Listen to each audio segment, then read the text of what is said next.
संविधान दिवस के मौके पर प्रधानमंत्री नरेंद्र मोदी ने देश को संबोधित करते हुए कहा कि समय के साथ जो कानून अपना महत्व खो चुके हैं उनको हटाने की प्रक्रिया भी आसान होनी चाहिए। गुजरात के केवड़िया में प्रधानमंत्री नरेंद्र मोदी ने वीडियो कॉन्फ्रेंसिंग के जरिए अपना वक्तव्य रखा।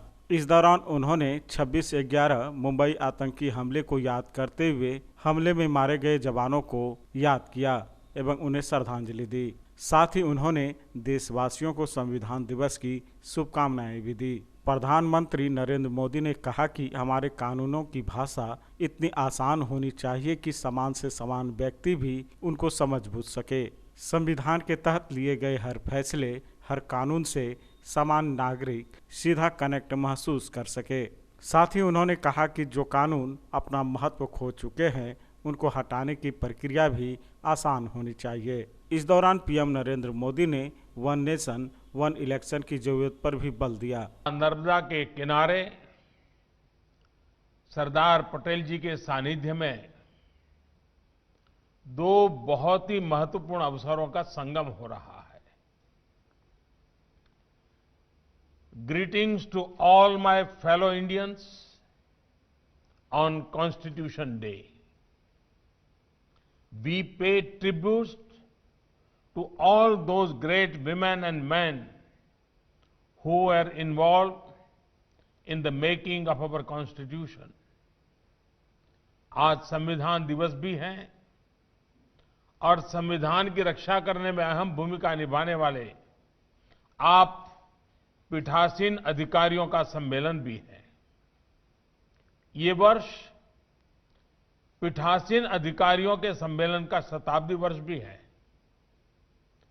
इस महत्वपूर्ण उपलब्धि के लिए आप सभी को बहुत बहुत बधाई। साथियों, आज डॉक्टर राजेंद्र प्रसाद और बाबा साहब आंबेडकर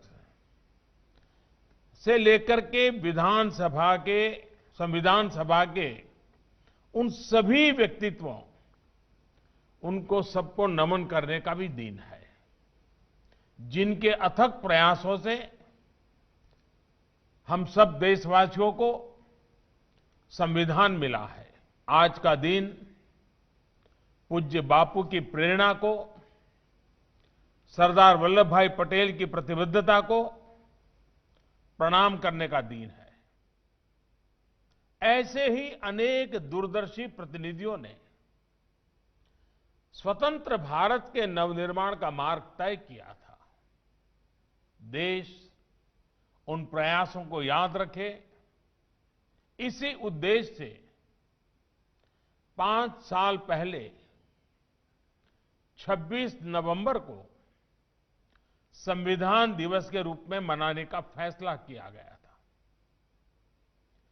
मैं पूरे देश को हमारे लोकतंत्र के इस अहम पर्व के लिए बधाई देता हूं। साथियों, आज की तारीख देश पर सबसे बड़े आतंकी हमले के साथ भी जुड़ी हुई है। 2008 में पाकिस्तान से भेजे गए आतंकियों ने मुंबई पर धावा बोल दिया था। इस हमले में अनेक लोगों की मृत्यु हुई थी। अनेक देशों के लोग मारे गए थे। मैं मुंबई हमले में मारे गए सभी लोगों को अपनी श्रद्धांजलि अर्पित करता हूं। इस हमले में हमारे पुलिस बल के कई जाबाज शहीद हुए थे, मैं उन्हें भी नमन करता हूं। मुंबई हमले के जख्म भारत भूल नहीं सकता। अब आज का भारत नई नीति, नई रीति के साथ आतंकवाद का मुकाबला कर रहा है। मुंबई हमले जैसी साजिशों को नाकाम कर रहे, आतंक को मुंहतोड़ जवाब देने वाले भारत की रक्षा में प्रतिपल जुटे हमारे सुरक्षा बलों का भी आज मैं वंदन करता हूं। आप सभी पीठासीन अधिकारी कानून निर्माता के रूप में संविधान और देश के सामान्य मानवी को जोड़ने वाली एक बहुत अहम कड़ी है। विधायक होने के साथ साथ आप सदन के स्पीकर भी हैं।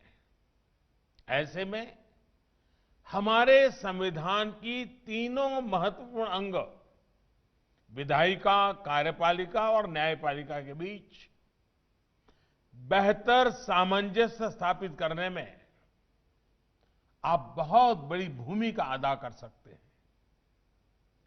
आपने अपने सम्मेलन में इस पर काफी चर्चा भी की है।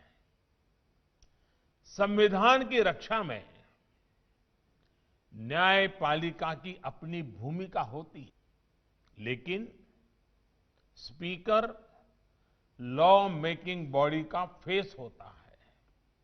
इसलिए स्पीकर एक तरह से संविधान के सुरक्षा के कवच का पहला प्रहरी भी है। हमारा संविधान 21वीं सदी में बदलते समय की हर चुनौती से निपटने के लिए हमारा मार्गदर्शन करता है।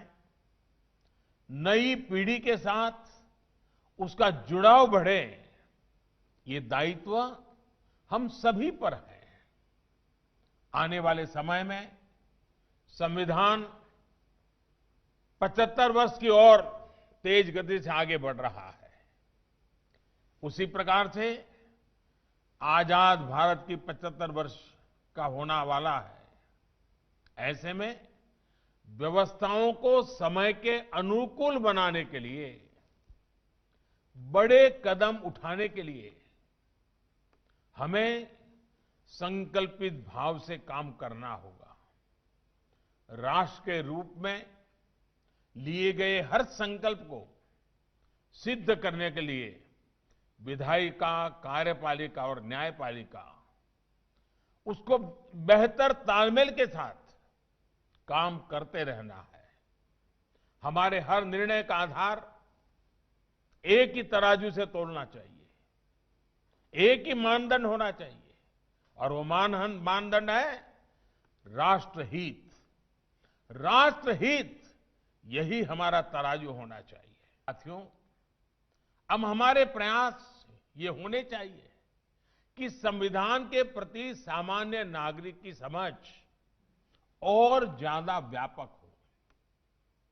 इसके लिए संविधान को जानना, समझना भी बहुत जरूरी है। आजकल हम सब लोग सुनते हैं केवाईसी। ये बहुत कॉमन शब्द है, हर कोई जानता है। केवाईसी का मतलब है नो योर कस्टमर। ये डिजिटल सुरक्षा का एक बड़ा अहम पहलू बना हुआ है। उसी तरह केवाईसी एक नए रूप में, केवाईसी यानी नो योर कॉन्स्टिट्यूशन, हमारे संविधान सुरक्षा कवच को भी मजबूत कर सकता है। इसलिए मैं संविधान के प्रति जागरूकता के लिए निरंतर अभियान चलाते रहना, ये देश की आने वाली पीढ़ियों के लिए आवश्यक मानता हूं।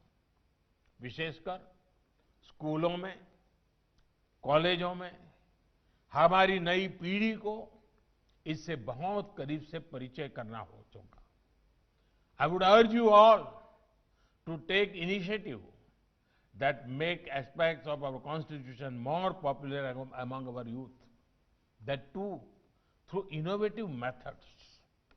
साथियों, हमारे यहाँ बड़ी समस्या ये भी रही है कि संवैधानिक और कानूनी भाषा उस व्यक्ति को समझने में मुश्किल होती है जिसके लिए जो कानून बना है।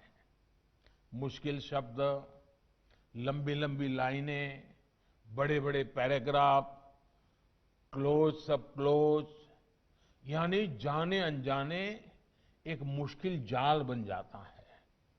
हमारे कानूनों की भाषा इतनी आसान होनी चाहिए कि सामान्य से सामान्य व्यक्ति भी उसको समझ सके। हम भारत के लोगों ने इस संविधान खुद को दिया है, इसलिए इसके तहत लिए गए हर फैसले, हर कानून से सामान्य नागरिक सीधा कनेक्ट महसूस करे, ये सुनिश्चित करना होगा। इसमें आप जैसे पीठासीन अधिकारियों की बहुत बड़ी मदद मिल सकती है। इसी तरह समय के साथ जो कानून अपना महत्व खो चुके हैं, उनको हटाने की प्रक्रिया भी आसान होनी चाहिए। साथियों, एक और विषय है और वो भी इतना ही महत्वपूर्ण है, वो चुनावों का।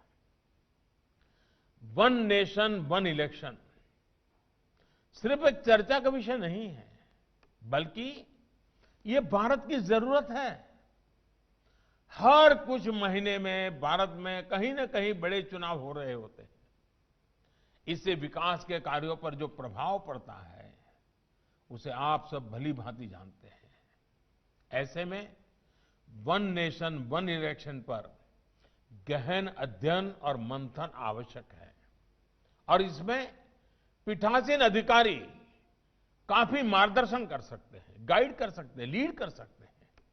इसके साथ ही लोकसभा हो, विधानसभा हो या पंचायत चुनाव हो, इनके लिए एक ही वोटर लिस्ट काम में आए, इसके लिए हमें सबसे पहले रास्ता बनाना होगा।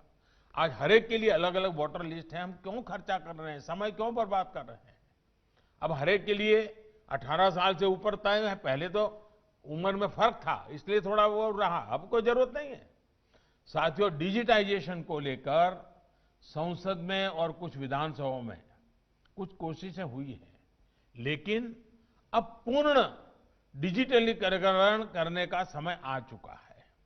अगर आप प्रिसाइडिंग ऑफिसर्स इसमें जुड़े इनिशिएटिव लेंगे तो मुझे विश्वास है कि हमारे विधायक गण, सांसद गण भी तेजी से ये टेक्नोलॉजी को एडॉप्ट कर लेंगे। क्या आजादी के 75 वर्ष को देखते हुए आप इससे जुड़े लक्ष्य तय कर सकते हैं?